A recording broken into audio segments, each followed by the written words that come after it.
Joining me now in the studio is the writer Jenny Colgan, who some have called, that rather dubious term, a chick-lit novelist.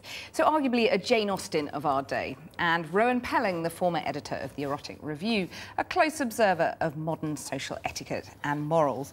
Jenny Colgan first, I mean, obviously now women marry who they like, have mostly the careers they like. Why do so many of us still embrace and enjoy Jane Austen?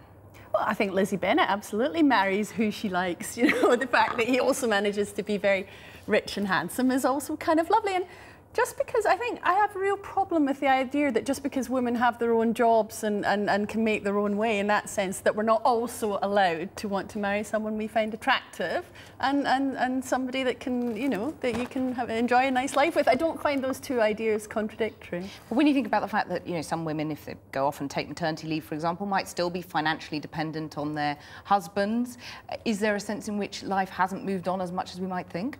Life never moves on quite as much as you'd like to think, but I don't think that the real heart of Pride and Prejudice is, unless you look at it from Mrs. Bennet's point of view, so much about the money. It's despite the money that it's love. It's despite the fact that she's not the most beautiful sister. It's despite the fact that he is, frankly, a bit of a pain in the neck. And that, I think, is what appeals. I don't think anyone's sitting down going, well, from an accountancy-based maternity leave standpoint, I find this a terrific work.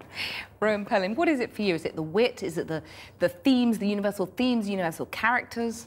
Yes, absolutely Jane Austen's humour. And actually there's a wonderful moment in that French film Ridicule when they sort of say the English have this thing, we have wit, they have humour, and it's so warm. And one of the points that she makes, I think this comes out of Mr. Bennet's mouth in Pride and Prejudice, is that you sort of live to provide sport for your neighbours, but also to be mocked in your own turn. So nobody's free from mocking, even Lizzie Bennet, and that's what's so wonderful. But also, what's so great about Jane Austen is that almost any woman can imagine herself into one of those heroines' places.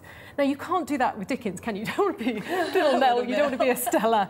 But in that, you sort of think, yes, she's very clever. She makes Lizzie Bennet not the most beautiful, but she gives her intelligence and a way with words. And of course, women who love books, they like to think that they're a bit like that, a bit sparky. And also, she has the great good fortune, as Jenny was saying, to fall in love with a man who's handsome and wealthy. But that's not the actual point, it's just good luck. But why do you think it is then? I mean, if you look at Charlotte Bronte, subsequently said, admired Jane Austen's neat borders and delicate flowers, but bemoaned the fact that there was no open country and fresh air. And then a few decades later, Mark Twain was even more vicious, said, every time I read Pride and Prejudice, I want to dig her up and beat her over the skull with her own shin bone. Do you think she might go out of fashion again?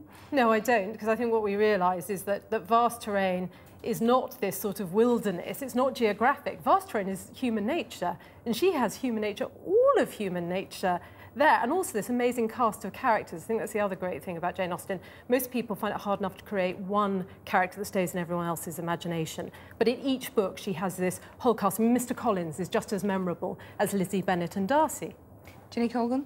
I disagree, because I think she is in fashion now because she has that lightness of touch, you know, that is not a Bronte, you know, signifier, that she is very funny, but she's very ironic, and everyone's quite arch, and that's very fashionable now, even the way that people speak in Friends or in sitcoms. No one's quite entirely serious, and Mr. Bennet is not always quite entirely serious, and Lizzie has this great lightness that the Victorians just don't have. So yes, I think she's in fashion now, because we are like that, but I think she will go out of fashion again. Rowan Pelling, you write about erotic literature. Jane Austen, I mean, the sex is very much buried, isn't it? Yes, but it's there. What she does, and she does so well, is chemistry. You can feel it. Even as a girl, I think I first read these when I was about 10 or 11, I could feel the sexual chemistry. I couldn't really sense exactly what it was. No, I think if you ask anyone who reads Jane Austen, they will say that it is there. That's why those books work as romances. They work first and foremost because you believe the spark that is created. Also, there's a wonderful thing, particularly in Pride and Prejudice, why we love it. And it's something actually they talk about in, you know, players, these awful guys who pick up women now. They talk about dissing a woman first, saying something rude to engage her interest. But in fact, that's a key role in screwball comedy. Jenny Colgan? That's so true, but I would say that, no, Darcy is unusual, because I think a lot of her romantic heroes are old. Colonel Brandon's very old, and Edward Ferrars and Sense and Sense. Literally, the first thing they say about Edward is, well, he's not handsome, you know, whereas Darcy walks in and he's tall and he's noble looking. I think he's really her only very attractive hero. just very briefly, I mean, chick lit, I hate the term, but to what extent was Jane Austen the first chick lit Not novelist? at all. It's, she was an exceptional miniaturist, an exceptional comprehender of human nature and life itself. So I don't think putting female writers in any kind of league or lumping them like that is at all useful. Jenny Colgan, Rowan Pelling, thank you very much for joining me. John.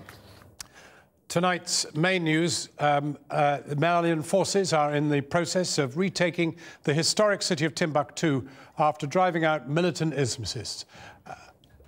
The French president said tonight his forces would remain in Mali to help take key towns in the country, but leave the task of restoring complete territorial integrity to African forces.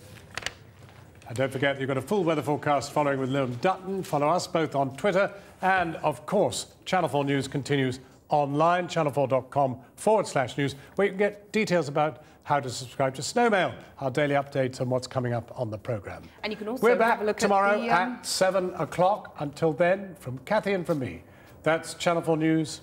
Good evening. Good evening.